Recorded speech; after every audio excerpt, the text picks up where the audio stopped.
नमस्कार दोस्तों, स्वागत करता हूं आपका एक नई वीडियो के साथ। आज की वीडियो का टॉपिक मैं शुरू करूं उसके पहले बता दूं, अगर आप एक स्विंग ट्रेडर हैं जो हफ्ते 2 हफ्ते 3 हफ्ते महीने के लिए स्टॉक्स को लेते हैं, या फिर आप लॉन्ग टर्म इन्वेस्टर हैं, तो आपको बता दूं कि भैया मेरे पास एक स्टॉक जो आज आया था जिसको मैंने खरीदा है, वो अपडेट मैंने टेलीग्राम पे कर दिया है। तो जो लोग नहीं जुड़े हैं, जिनको नहीं पता कि मैं अपनी स्टडी कहां शेयर करता हूं, अपने स्टॉक्स पोर्टफोलियो कहां शेयर करता हूं, तो उनको बता दूं एनालिस्ट साजन हमारा टेलीग्राम चैनल है, इस पे जाकर आप लोग देख सकते हैं मेरी पोजीशन को। अब बात करते हैं आज के टॉपिक की। तो सबसे पहले पॉलीकैब इंडिया में न्यूज जो लगी है उसके ऊपर बात करेंगे। दोस्तों न्यूज इसके ऊपर लगी है कि इसने टैक्स चोरी जो है वो किया है, यानी कि टैक्स देना होगा बट नहीं दिया, उसको चोरी किया। ठीक है, तो ये एक न्यूज लगी है जो कि नेगेटिव असर कंपनी के ऊपर देखने को मिला, बट चलिए इसकी पेनल्टी पड़ेगी या जो भी होगा, बट न्यूज एक कुछ टाइम के लिए होती है, इस बात का ध्यान रखिए। बाकी सारा कुछ जो होता है वो लॉन्ग टर्म के लिए होता है, जैसे कि फंडामेंटल इफेक्ट प्लस आपका टेक्निकल एनालिसिस, ये आप लोगों को आने वाले टाइम में सरवाइव करेंगे स्टॉक में। तो इस वीडियो में हम लोग अभी fundamental analysis plus technical analysis करेंगे और उसके हिसाब से क्या सिनेरियो निकल कर आ रहा है, चलिए उस चीज को हम लोग समझ लेते हैं। तो पॉलीकैब आज 8% से ज्यादा गिर चुका है। तो सबसे पहले हम आएंगे फंडामेंटल के ऊपर। फंडामेंटल के साथ साथ हम लोग देखेंगे शेयर होल्डिंग पैटर्न। दोस्तों प्रमोटर की होल्डिंग 2022 में 67.97 की थी। पूरे एक साल में तकरीबन आप ये कह सकते हो कि उसने 2% की होल्डिंग जो है वो बेच दी है। तो इसने प्रॉफिट बुकिंग की है। क्या इसको पता था स्टॉक इतना गिरने वाला है या वैसा कुछ है? अगर वो बात करूं तो देखिए 2022 में जो इसका प्राइस था उससे तो ये काफी ऊपर है। सो इसके हिसाब से मैं नहीं कहूंगा इसको ये चीजें पता थी या वैसा कुछ है, तो मैं इसको कोई ज्यादा इंपैक्ट नहीं पड़ेगा स्टॉक के ऊपर। एक बात ध्यान रखिएगा, इंपैक्ट तब पड़ेगा क्या ये पैसा कहीं ट्रांसफर हुआ है या नहीं हुआ है। तो देख लेते हैं कि एफआईज क्या कर रहे हैं। यहां पर एफआईज देखोगे तो एफआईज की होल्डिंग 2022 में 6 के करीब थी, बट अब 12 के करीब हो गई है। इसका मतलब यह है कि जो प्रमोटर ने 2% खरीदा उससे ज्यादा तो एफआईज ने खरीद लिया है। ठीक है, जो बेचा प्रमोटर ने उससे ज्यादा मात्रा में तो एफआईज ने खरीदा है, तो कोई नेगेटिव इंपैक्ट नहीं है। डीआईएस ने भी यहां पर 2% तकरीबन आप कह सकते हो बेचा है, तो यानी कि वो माल भी एफआईज ने खरीद लिया है। अब बात करते हैं पब्लिक की। तो पब्लिक भी यहां पर बेचकर निकल रही है। पब्लिक को क्या हो रहा है आई डोंट नो, हो सकता है लाइफ टाइम हाई पे चल रहा है, इसलिए पब्लिक भी प्रॉफिट बुकिंग कर रही है। फिलहाल के लिए अगर मैं शेयर होल्डिंग पैटर्न को देखूं तो एवरीथिंग इज गुड। मुझे कुछ भी अनसुना या बेहदा ऐसा कुछ नहीं लगा, मेरे को ओके लग रहा है। ए प्लस की होल्डिंग है, कोई दिक्कत नहीं है। सबसे बड़ी बात है प्रमोटर 50% से आउन करता है। अब इसके अलावा म्यूचुअल फंड आते हैं, तो म्यूचुअल फंड भी इसके अंदर एक अच्छी खासी होल्डिंग लेके बैठे हैं 6% की। तो दोस्तों अगर देखा जाए तो यार सारा का सारा माल तो बड़े प्लेयर लेके बैठे हैं। पब्लिक के पास है क्या 13%, यानी कि अगर ये स्टॉक गिरता है तो सबसे बड़ा नुकसान किसका है? प्रमोटर का, एफआईज का, टीआईज का, म्यूचुअल फंड का। आपको लगता है क्या ये म्यूचुअल फंड बेकार स्टडी लेके बैठे हैं? आपको लगता है ये जो प्रमोटर है बेकार स्टडी के साथ है, एफआईज बेकार हैं, डोमेस्टिक प्लेयर बेकार हैं? इनकी बहुत बड़ी रिसर्च टीमें होती हैं, एक रिसर्च करके ही ये किसी स्टॉक में पैसा लगाते हैं।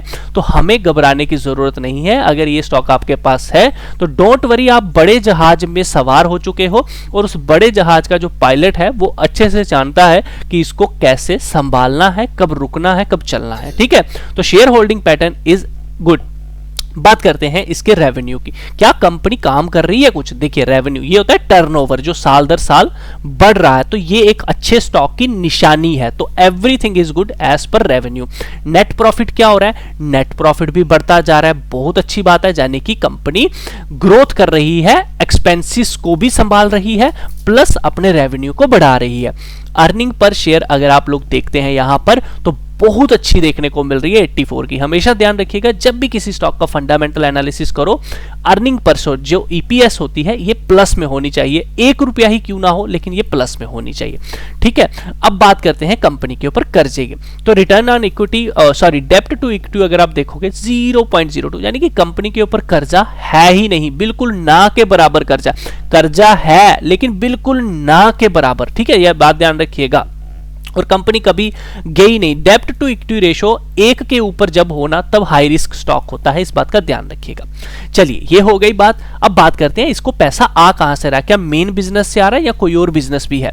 तो भैया जो सेल्स है वहीं से इनको सबसे अच्छा रिटर्न जो है वो आ रहा है। अदर बिजनेस अगर आप देखोगे तो उसमें कोई भी बढ़ोतरी या कुछ एक्स्ट्रा नहीं है, तो यानी कि पैसा बिल्कुल सिक्योर तरीके से जो इनका मेन बिजनेस है उसी में ये कमा रहे हैं, कुछ एक्स्ट्रा नहीं कमा रहे, बहुत अच्छी बात है। बैलेंस शीट की बात करते हैं यहां पर, तो कंपनी की बैलेंस शीट अगर हम देखें तो उसके अंदर हमें बताया जा रहा है इक्विटी शेयर कैपिटल 149 करोड़ की है, जो कि आज से 5 साल पहले 141 करोड़ की थी।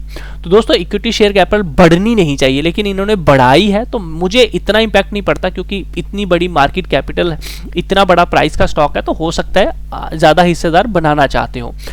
रिजर्व एंड सरप्लस देखिए, ये बहुत अच्छा हमें देखने को मिल रहा है कि कंपनी ग्रोथ कर रही है अपने रिजर्व में, यानी कि पैसा बचा रही है आने वाले फ्यूचर के लिए। तो बहुत अच्छा रिजर्व कंपनी ने मेंटेन करके रखा है। देखिए लॉन्ग टर्म बोरिंग देखिए 103 करोड़ की कभी हुआ करती थी, बट आज 4.21 करोड़ की है, तो कुछ भी नहीं है यार। 150 करोड़ की शॉर्ट टर्म बोरिंग है, इससे बड़ा कुछ हमें देखने को नहीं मिल रहा। तो भैया बोरिंग यानी कि कर्जा तो कंपनी ज्यादा ले ही नहीं रही है, अपने पैसे से ही काम जो है वो करी जा रही है। इसी के साथ ट्रेड पेएबल देखिए, ये इनकी देनदारी है, यानी कि इन्होंने बिजनेस या प्रोडक्ट सारा कुछ ले लिया हुआ है, अब ये इन्होंने पैसा आगे देना है, तो ये इनकी देनदारी है, ये बात का ध्यान जरूर रखिएगा। हम आ जाते हैं नीचे की तरफ, अब देखते हैं जो इनके पास पैसा आना है, पैसा आना है, मनी आनी है। करंट इन्वेस्टमेंट 1350 करोड़ की है, तो भैया अगर ये इन्वेस्टमेंट की है तो कुछ प्रॉफिट तो कमाना ही है, तो ये पैसा आएगा। इन्वेंट्री देखिए 2951 करोड़ की है, इन्वेंट्री होती है जो इनके पास स्टॉक वगैरह होता है। ट्रेड रिसीवेबल यानी कि जो इन्होंने बिजनेस लोगों को करके दिया है, आगे जो टेंडर भरे होंगे वो काम कर लिया है, ये वो पैसा है जो इनके पास आना है। इसके अलावा कैश एंड इक्विवेलेंट देखिए 695 करोड़ का इनके पास पड़ा हुआ है। तो दोस्तों अभी के हिसाब से अगर इस कंपनी को देखा जाए तो कैश रिच कंपनी है, फंडामेंटल के बेसिस पे हमें कोई भी दिक्कत नहीं देखने को मिल रही है, ठीक है, इस बात का ध्यान रख लीजिएगा। ओके है, कोई दिक्कत नहीं है। इसका हमने शेयर होल्डिंग पैटर्न देखा, बहुत अच्छा लगा। इसकी हमने जो रेवेन्यू थी, ग्रोथ देखी, बहुत अच्छी थी। बैलेंस शीट देखी, बहुत अच्छी थी। रिजर्व एंड सरप्लस देखा, बहुत अच्छा है, यानी कि fundamental plus share holding pattern A+ की इनकी है, इस बात का ध्यान रखिएगा। तो फंडामेंटल इनके ऊपर शक करना गलत होगा। अब हम आ जाते हैं सीधा सीधा टेक्निकल। इस स्टॉक का एक बिहेवियर है, और वो बिहेवियर ये है कि ये स्टॉक कभी भी 50 पीरियड मूविंग एवरेज के नीचे नहीं जाता। जिनको नहीं पता ये 50 पीरियड मूविंग एवरेज क्या होती है, टेक्निकल क्या होता है, उनके लिए मेरी सजेशन है आप हमारे मनी मेकर RS चैनल को फॉलो कर सकते हैं। इसके अंदर सिखाया जा रहा है टेक्निकल बिल्कुल फ्री ऑफ कॉस्ट, और इसके ऊपर बिल्कुल अभी 15 वीडियोस डाली हैं जिसमें मैंने बता भी दिया है कैसे मैं लेवल्स निकालता हूं, कैसे इंडिकेटर्स का यूज करना है, कैसे मूविंग एवरेज, तो वो आप देख लीजिएगा। प्लेलिस्ट आप लोगों को मिल जाएगी, बिल्कुल बेसिक वाली प्लेलिस्ट है जिसमें अभी मैंने 11 वीडियोस ऐड कर दी हैं, ठीक है, ध्यान रखिएगा। चलिए तो देखिए ये स्टॉक हमेशा 50 पीरियड मूविंग एवरेज को फॉलो करता है और काफी टाइम से इसके पास नहीं आया था। अब ये जो गिरावट आ रही है इसके हिसाब से ये एक बार अपने 50 पीरियड मूविंग एवरेज के पास आ सकता है। टाइम फ्रेम वीकली का रहेगा, इस बात का ध्यान रखिएगा, ठीक है।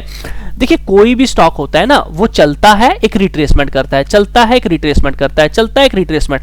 अगर एक अच्छा स्टॉक होगा ना तो वो चलेगा, रिट्रेस करेगा, चलेगा, रिट्रेस करेगा। जब उसके अंदर एक बैड न्यूज आती है ना तो वो लेवल होता है खरीदने का, क्योंकि सब लोग मौका देख रहे होते हैं, क्योंकि जो अच्छे स्टॉक होते हैं वो चलते जाते हैं, चलते जाते हैं, चलते जाते हैं। तो हम वेट करते रहते हैं कभी सस्ता हो मिले, कभी सस्ता हो मिले, कभी सस्ता हो मिले, तो वो नहीं मिलता है, ठीक है। तो ये जो न्यूज वगैरह आती है ये इसीलिए होती है कि चढ़ जाओ, एंट्री ले लो, भैया मुझसे कोई गलती हो गई लेकिन मैं अच्छा हूं, ठीक है, मेरे दिल में कुछ भी बुरा नहीं है, मैं अच्छा करना चाहता हूं, तो गलती हो गई मुझसे, तो जिसने आना है मेरे साथ आ जाओ, तो ये वो चीज होती है।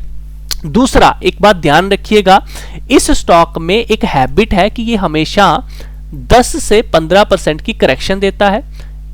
अभी तक जो इसने करेक्शन जितनी भी दी है 10 से 15% की दी है। एक बार इसने 28% की करेक्शन दी है वीकली बेसिस, और एक बार ये 50% गिर गया था। बस ये 3 तरह की करेक्शन है, मैं आपको दिखा देता हूं। देखिए ये है, यहां पर ये शायद कोविड का समय था जब यहां से ये गिरा था नीचे की तरफ, तो आप देख सकते हो 52% की गिरावट देखने को हमें मिल गई थी। इसी के साथ उस टाइम भी ये मूविंग एवरेज के पास होकर फटाफट ऊपर निकल गया था। उसके बाद देखिए ये फिर से ऊपर की तरफ चलना शुरू हुआ और यहां से देखिए ये गिरा नीचे की तरफ, मूविंग एवरेज तक आया, 15% का इसने फिर से नुकसान किया लोगों का। फिर यहां से ऊपर चला और यहां से बिल्कुल नीचे आया, कितना नीचे आया, 12% आया। फिर ये ऊपर की तरफ चला और यहां पे कंसोलिडेशन देने के बाद नीचे की तरफ आया, 26%, आप कह सकते हो 28-29 का रिटर्न इसने वो नुकसान दिया। फिर ऊपर की तरफ चला, फिर से नीचे की तरफ गिरा, 12% का इसने नुकसान दिया। दोस्तों अब फिर से इसने एक नया हाई लगाया था और नीचे की तरफ गिरावट दी 12% की। अब फिर से इसने एक नया हाई लगाया, बट इस बार ये नीचे की तरफ गिरा है 15%। ध्यान रखिए जब जब गिरावट आई है 50 पीरियड मूविंग एवरेज के पास गया है ये स्टॉक, ठीक है।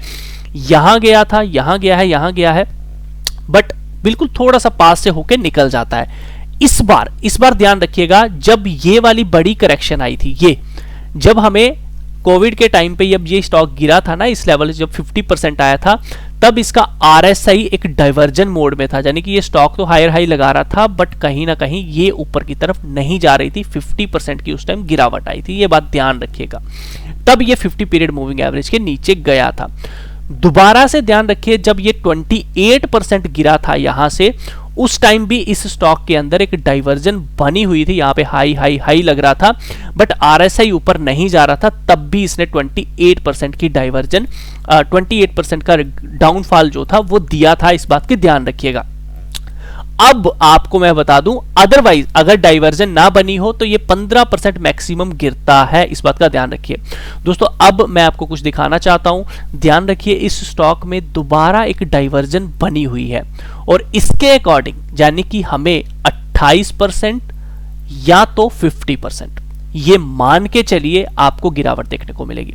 देखना यह है या तो ये मूविंग एवरेज इसके पास जाए या तो ये इसके पास है। तो अगर ये इसके पास आता है तो इस हिसाब से इसकी जो नीचे की तरफ एक सपोर्ट निकल कर आ रही है दोस्तों, वो तो काफी नीचे की तरफ है, लेकिन फिर भी मैं कहना चाहूंगा कि अगर मूविंग एवरेज को देखा जाए तो ये 4423 के लेवल तक तो जाने की कोशिश कर सकता है। इतना नहीं करूंगा, मैं कहूंगा 4500 का लेवल तो आपका आना चाहिए। बट अगर इसने डाइवर्जन को फॉलो करते हुए 50% की गिरावट दे दी तो ध्यान रखिए बड़ा फॉल आपको देखने को मिलेगा। तो मैं यहां पे डाइवर्जन के हिसाब से अगर 28% लेके चलूं तो ध्यान रखिएगा इसमें कम से कम अभी के हिसाब से 4000 का लेवल देखने को मिल सकता है और यही वो लेवल्स थे जहां से बहुत बड़ा कैंडल बना था। तो अभी के लिए इस स्टॉक को थोड़ा अवॉइड करना चाहिए और नीचे की तरफ वेट करना चाहिए।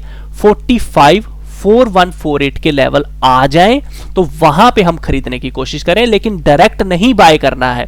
जब यहां आएगा कोई संकेत देगा तब हम बाय करने का सोचेंगे, वीकली बेसिस ध्यान रखिए। तो अभी के हिसाब से हम ये कह सकते हैं कि आपको 4148 के लेवल, क्योंकि डाइवर्जन बना है आरएसआई को, तो अगर इसने उस बिहेवियर को फॉलो किया तो हम ये कह सकते हैं कि हमें ये स्टॉक 4148 तक जाता हुआ दिखेगा। इस स्टॉक में सबसे अच्छा प्राइस आने वाले समय में जो है वो ये है 2692 का। कभी भी इन फ्यूचर अगर ये स्टॉक 2692 से लेकर 2038 के बीच में मिले तो इस स्टॉक को जरूर खरीदना चाहिए, क्योंकि फंडामेंटल बहुत अच्छा है।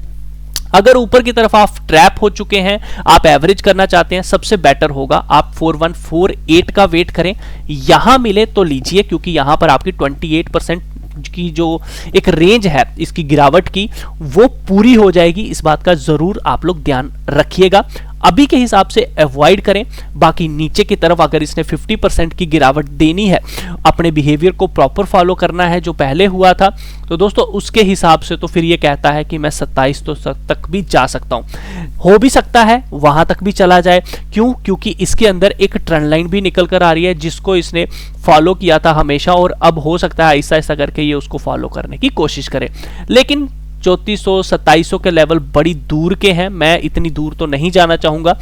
मैं आपको बस इतना कहना चाहूंगा कि आप इसके अंदर ये ट्रेंड लाइन जरूर ड्रॉ करें। ये चार्ट का लिंक मैं वीडियो के डिस्क्रिप्शन में आपके साथ शेयर कर दूंगा, तो आप भी ड्रॉ कर लीजिएगा। तो पॉसिबिलिटी ये है कि हमें 4148 तक तो अभी स्टॉक में रुकना चाहिए, जब तक ये उसको टच करके ना आए या फिर ये 50 पीरियड मूविंग एवरेज को टच ना करे और वहां से रिवर्सल करने की कोशिश ना करे, तब तक इस स्टॉक को अवॉइड करना चाहिए। बाकी और ऊपर की तरफ अगर क्या करना है, अगर निकले जब तक लाइफ टाइम हाई ना टूटे या फिर जब तक ये स्टॉक एटलीस्ट हमारे 5349 के ऊपर नहीं जाता है तब तक इसमें इन्वेस्टमेंट नहीं करनी चाहिए, अवॉइड करना चाहिए। अगर आप सही हथौड़ा गर्म होने पे एंट्री करना चाहते हैं तो आपको 4148, 4507 या 5359 के ऊपर जाए तब लीजिए। नीचे की तरफ एवरेज 4507, 4148 के पास करिए एंड ये मान के चलिए कि 4148 के लेवल्स आने चाहिए स्टॉक में। पॉसिबिलिटी ये दिख रही है, इस बात का ध्यान रखिए, क्योंकि काफी लंबे अरसे से ये स्टॉक 50 पीरियड मूविंग एवरेज के पास नहीं आया है, इस बात का ध्यान जरूर रखिएगा। सो वेट एंड वॉच कीजिए, अभी हड़बड़ी करने की जरूरत नहीं है। फंडामेंटली अच्छा स्टॉक है, लेके रखा है, बेचने की भी जरूरत नहीं है। सही टाइम आने दीजिए फिर खरीदिए। मैं जरूर इसका वीडियो बनाऊंगा अगर इसने 4148 से रिवर्स करना है, 4507 से रिवर्स करेगा। बस आपका लाइक चाहता हूं, शेयर चाहता हूं कि आप मुझे अपना सपोर्ट करें ताकि मैं नेक्स्ट वीडियो भी इसके लिए लेकर आऊं जब भी ये कभी मुझे लगे कि हाँ भैया हो सकता है, ऐसा भी हो सकता है यहां पे सस्टेन करे और यहीं से ऊपर चला जाए। तो अगर मुझे कभी भी इन सिनेरियो ऐसा लगेगा तो मैं जरूर आप लोगों के साथ शेयर कर दूंगा। बाकी दोस्तों, टेक्निकल एनालिसिस सीखना चाहते हैं तो मनी मेकर चैनल को फॉलो कीजिए। सिंपल सा सर्च कीजिएगा मनी मेकर आरएस तो आपको चैनल हमारा मिल जाएगा। टेलीग्राम पे जरूर जुड़िए मेरे साथ ट्रेड करने के लिए। बाकी कोई भी ट्रेड लेने से पहले एक बार अपने फाइनेंशियल एडवाइजर से जरूर पूछना है, क्योंकि रिस्क आप सबका है, पैसा आपका है, आपने लगाना है। मैंने तो बता दिया, चार्ट्स पे कुछ भी बता दिया, लॉजिक्स बता दिए, बट पैसा तो आपका है ना। तो सोचना है, समझना है बिफोर इन्वेस्टमेंट। और पहली बार हमारे चैनल पे आए हो, सब्सक्राइब करो, कुछ ओल्ड वीडियोस को देखो, भरोसा हो तभी कुछ करने का सोचिएगा। वीडियो अच्छा लगा लाइक जरूर करें, शेयर जरूर करें। इसी तरह की और वीडियोस पाने के लिए चैनल को सब्सक्राइब करना बिल्कुल मत भूलिएगा।